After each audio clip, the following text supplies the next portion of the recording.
This is Hannah from Velvety Studio. I'm going to show you how to make the cat draught excluder. Start by cutting out your pattern and attach the pieces along the lines shown here. The fabric cutting plan will help you to lay out your pattern pieces to make best use of the fabric and also to match the nap of the velvet. If you want to personalise your draught excluder with your cat's name or names, now's the time to do it before you attach the front and back body pieces, and I've included details in the instructions for how to do this. I'm just demonstrating here how to put the front and back pieces of the body together so that you match the nap of the fabric. Once the pieces have been placed right sides together, mark off your stuff hole using your chalk, and then you know when to start and stop your stitching. To give your cat curved top edges, just mark a small curve on the right and left side of the body. Using upholstery thread, start at the stuff hole mark closest to you and give the body an 8mm seam, remembering to reinforce the stitches at the start and the end. Whilst the body is still inside out, trim off the side curves including the corners so that you get a nice smooth seam. Now you can turn the body inside out and use a knitting needle to press out the seams.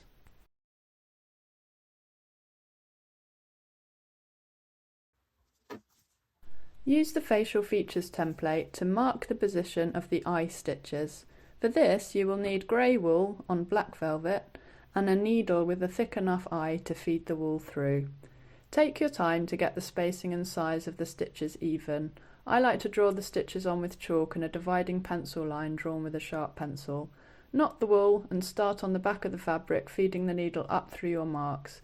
And when you get to the end of the eye stitches, make sure there is tension in them, so when the face gets stuffed, the stitches don't get looser.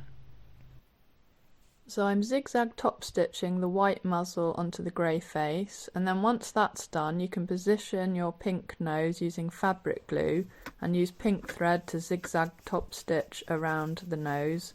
Whilst your machine is threaded with pink, you might as well do the inner ears as well. Use the template to mark where the whiskers are going to go and follow the instructions carefully for how to thread the wool up and down through the fabric. Stack your ear pieces right sides together and sew a 4mm seam around the outside, leaving the bottom open. Trim off the seam excess, especially at the tip. Turn inside out and use a knitting needle to push out the ear so that it's nice and pointy at the end. Now we have to work out where the ears are going to sit on the face, and I've left marks on the template that you can use and transfer to your face here. So you have to point the inner ears down towards the face to attach them, and here I am trying to pin them into position. This is quite tricky and it does take a little bit of time, especially to make sure the ears are symmetrical as well. So go nice and slow.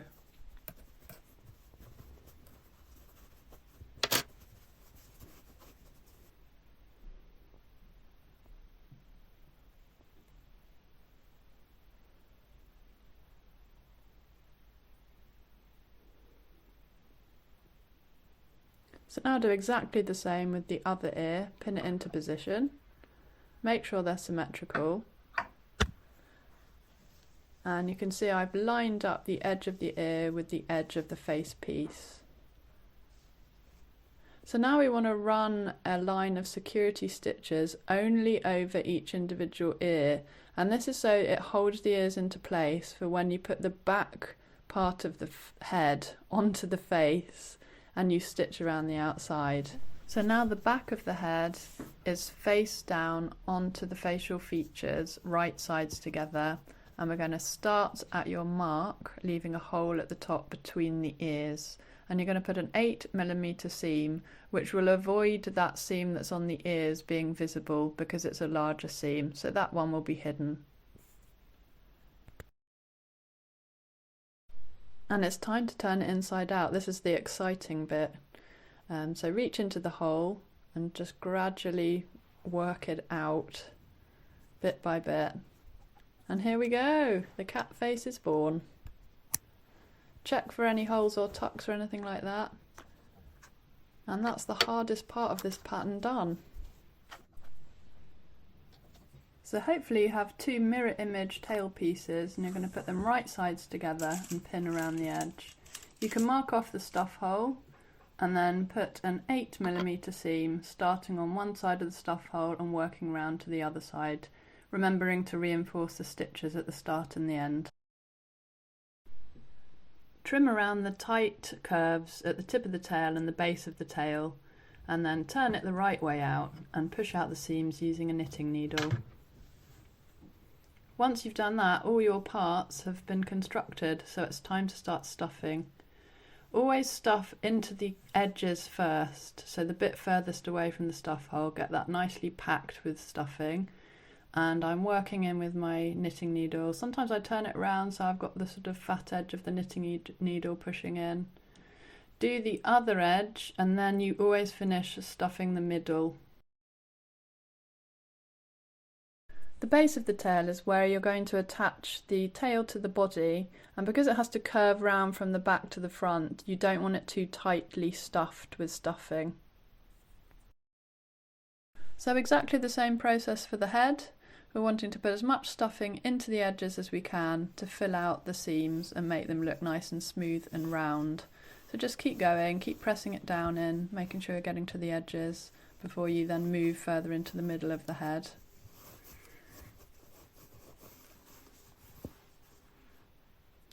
And if you do find that any of the edges look a bit jaggedy, you can just go in with your knitting needle and push the stuffing in a little bit further. So here are all our pieces, all stuffed. You can see it spewing out of the centre there, which is a good sign because that makes sewing up a little easier. So here we go. I have used a demo with grey velvet and grey thread just because it's easier for you to see, but this process is exactly the same as the one you'll use on your black velvet. So I start by securing a knot in the body, a little bit overlapping the machine stitches, and this is so that you don't have a weak spot. And you're going to use the ladder stitch, which I've shown diagrams of on the page here, and it just shows you where you're going in and out with your needle.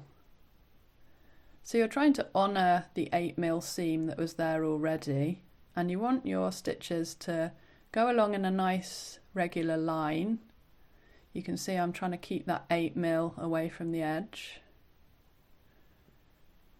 And after so many stitches, you sort of have to pull them together and pull the two sides together. This can be a bit tricky because the stuffing wants to get stuck in the hole, but if you just keep pushing it in, and you can also push in from the inside as well, which I think I have to do here. Yeah, see, if you have a little bit of stuffing like that, you have to go from the inside and try and pull it in rather than try and pull it from the inside out. So I'm a little bit further along and I'm going to make sure I keep filling that hole, because what can happen is that the stuff hole ends up concave where you haven't put enough stuffing in. So just keep putting it in right until the end. So we've closed up the hole and now we need to secure the thread at the end. So I'm going to do lots of loops and knots here. And remember, this is on the underside of the Draught Excluder, so I'm not making it completely invisible.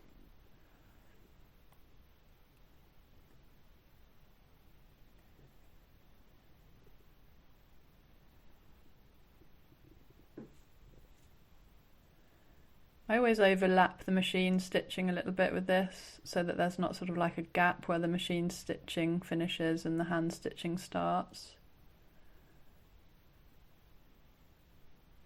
So you can see what I've done here is I've gone in very close to the knot and then come out about an inch or two further away, pulled it tight and then cut the thread, and then the thread jumps onto the inside of your Draught Excluder rather than having an edge on the outside. So it's exactly the same when you're sewing up the other holes in the head and the tail. I'm just measuring 11 centimeters from the side seam and marking it on, and then drawing a line down the center of the head, and I'm going to try and match up those 2 points on the body and the head. This is for elevation above the level of the body, so that's 8.5 centimeters. I'm just trying to put the head on in position, and there's the elevation, the 8.5. Now I'm turning the head to an angle to make the cat look a little bit more sleepy, and I'm plotting on the angle of the nose so that once you get sewing, if things move around, you've still got that reference to come back to. And showing you on the lighter fabric, I've got a curved line on the body going round and a curved line on the underside of the head, and I'm ladder stitching to connect the two lines. The head is held on by 2 circles of ladder stitches using upholstery thread. So the first circle you do is the inner circle, and the second circle you do is the outer circle. I'm just showing you parts of the circle being sewn on here. So I'm changing the angle of the head here, making sure the nose is lined up, pressing it in, and this is where I'm going to draw on my second circle. You need that one to make sure the head's not wobbly. It's time to attach the tail, and the tail is going to act as a prop for the body. So the base of the tail isn't too tightly stuffed, and this is the reason why, because we're going to bend it round and draw around the base of it there so we know where we're attaching. This is the ladder stitch again, and it goes in underneath that tail seam so that you don't see it. And I'm going to do an attachment at the base like so, and also an attachment along the tail to connect the length of the tail to the body. Thank you so much for purchasing my Velvety Studio cat pattern, and if you need any help or advice, feel free to contact me through the Etsy listing.